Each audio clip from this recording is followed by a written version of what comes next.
If you have a large product catalog, Codisto makes it easy to sort, search, filter, and group your products based on any field.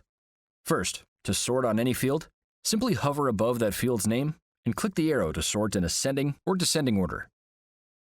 To find a particular product or group of products that share a value in any field, simply use the Search and Filter tool with this button.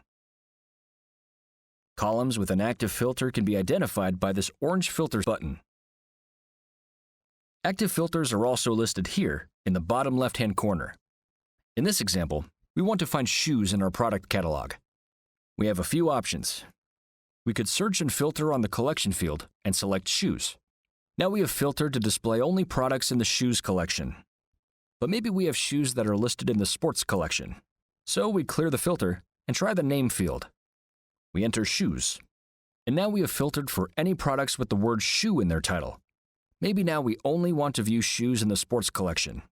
We can layer or filter on another by selecting Collection and choosing the Sports collection.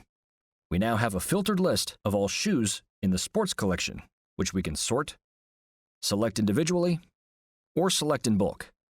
When we're done, we simply clear the filters to return the grid to its default state. In the next video, we will explore changing the settings and rules for our sales channel fields.